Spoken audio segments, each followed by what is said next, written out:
Mas Endang yang juga hari-hari ini cukup aktif membantu pemerintah dalam beberapa hal, baik dalam mengkampanyekan vaksinasi, juga melibatkan jaringan-jaringan Muhammadiyah. Mungkin bisa berbagi juga pengalaman apa saja yang selama ini sudah pernah dilakukan bersama-sama dengan pemerintah, dan di mana barangkali melihat hal-hal yang perlu ditambahkan, diperkuat untuk menangani situasi ini.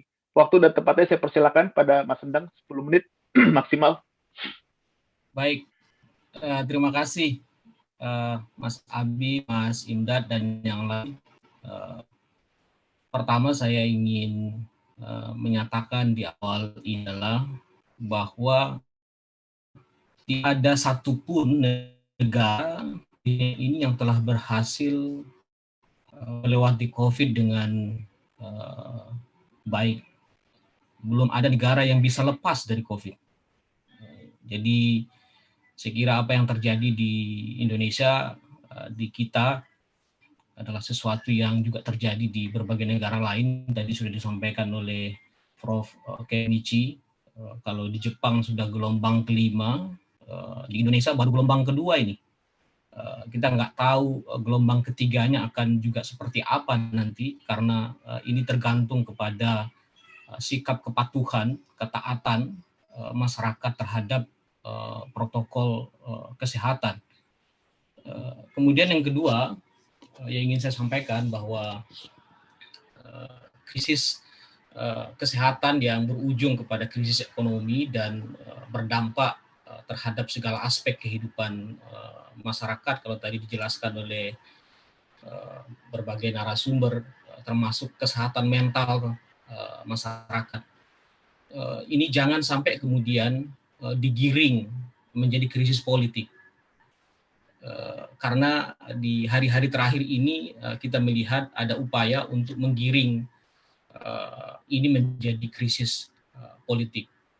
Kalau ini sudah digiring ke krisis politik, saya khawatir polarisasi di masyarakat akan semakin kuat, apalagi tingkat ketidakpercayaan masyarakat di Indonesia terhadap COVID juga sangat tinggi, termasuk tingkat ketidakbersediaan masyarakat untuk divaksin. Berdasarkan hasil survei LSI terbaru, 36% masyarakat di Indonesia nggak mau divaksin, angka yang cukup sangat besar sekali.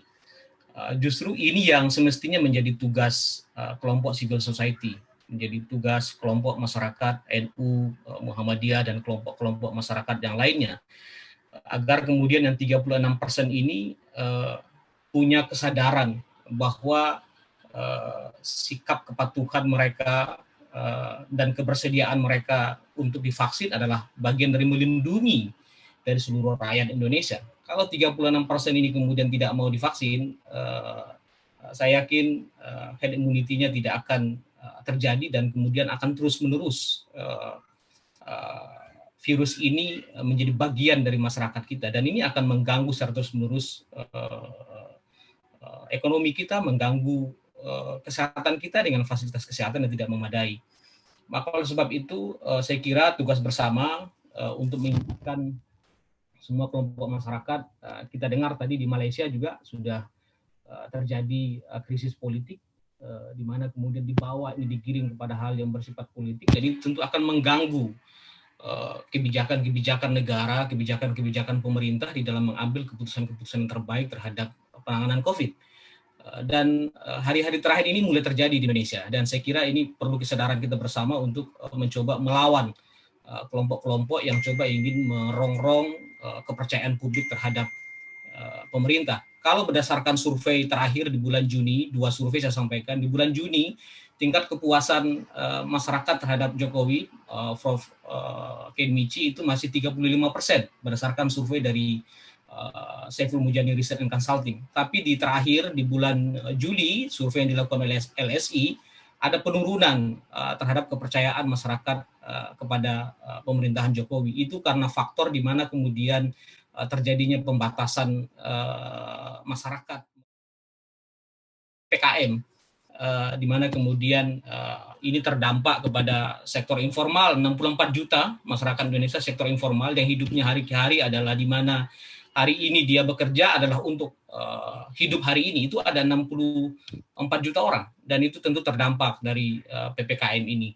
Maka oleh sebab itu pemerintah saya pikir mesti harus memastikan bantuan sosial itu betul-betul tepat sasaran. Jangan sampai lagi bantuan sosial seperti yang kita ketahui pada waktu-waktu yang lalu dikorupsi, sehingga kemudian tingkat kepercayaan masyarakat terhadap bantuan sosial pun semakin rendah. Ini menjadi problem. Maka oleh sebab itu menurut saya pemerintah nggak akan bisa kemudian bertahan dan tidak akan bisa berhasil melawan COVID ini kalau tidak menggandeng kelompok-kelompok civil society. Dalam hal ini adalah NU dan Muhammadiyah, dua kekuatan utama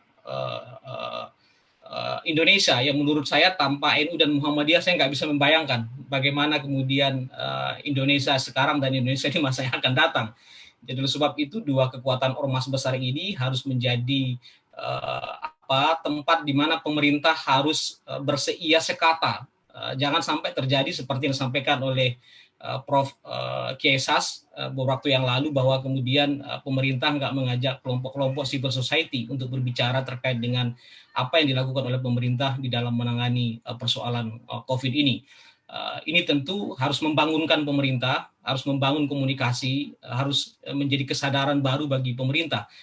Kalau tidak, saya khawatir COVID ini jangan sampai kemudian kita menjadi negara terakhir yang selesai dalam melakukan penanganan COVID, karena kemudian persoalan komunikasi, persoalan koordinasi. Kalau tadi teman-teman di Inggris menyampaikan ada dua hal, soal manajemen krisis dan soal komunikasi. Jadi perlu ada pusat komando komunikasi COVID yang menurut saya harus dilakukan supaya terkontrol informasi yang keluar, sehingga kemudian tidak terjadi semacam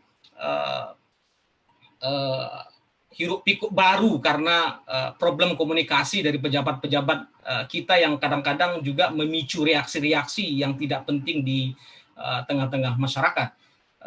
Maka oleh sebab itu barangkali ormas-ormas punya tugas besar untuk melakukan edukasi. Ada 36,5% tadi, apalagi yang 36% ini rata-rata membawa isu-isu sentimen agama, Mas Imdad.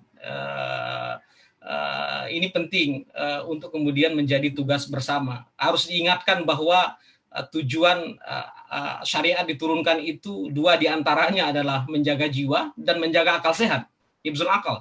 Jadi akal sehat harus dijaga dalam situasi seperti sekarang dengan informasi-informasi hoax, informasi-informasi yang kemudian justru akan merusak semua apa yang dilakukan oleh pemerintah, apa yang dilakukan oleh kelompok-kelompok masyarakat, karena kelompok-kelompok yang menggunakan agama sebagai alat untuk meyakinkan orang bahwa ini adalah konspirasi, bahwa ini adalah sesuatu yang kemudian ingin berupaya menjauhkan Islam dari nilai-nilai agamanya. Nah, ini yang berat, sehingga tahun depan kita berharap kalau COVID masih belum bisa landai, mudik, sholat Idul Fitri, sholat Idul Adha, sholat tarawih, mulai dari sekarang menurut saya harus diedukasi. Kalau enggak nanti akan bergulir lagi dia menjadi gelombang baru di dalam persoalan COVID. Kira-kira begitu yang ingin saya sampaikan. Saya percaya dan yakin kita semua berkomitmen ingin agar COVID ini segera selesai dan tidak dijadikan alat sebagai krisis politik. Jangan sampai istilahnya kalau di kita di Indonesia ini adalah jangan sampai para politisi lalu kemudian kelompok-kelompok tertentu mengambil kesempatan untuk membuat masyarakat digoda agar tidak percaya terhadap pemerintah dalam melakukan proses penanganan COVID. Jangan sampai menjadi seperti ikan lele katanya. Ikan lele itu kan makin keruh, dia makin lahap makannya. Jadi jangan sampai kemudian kelompok-kelompok ikan lele, politisi-politisi ikan lele bermunculan seakan-akan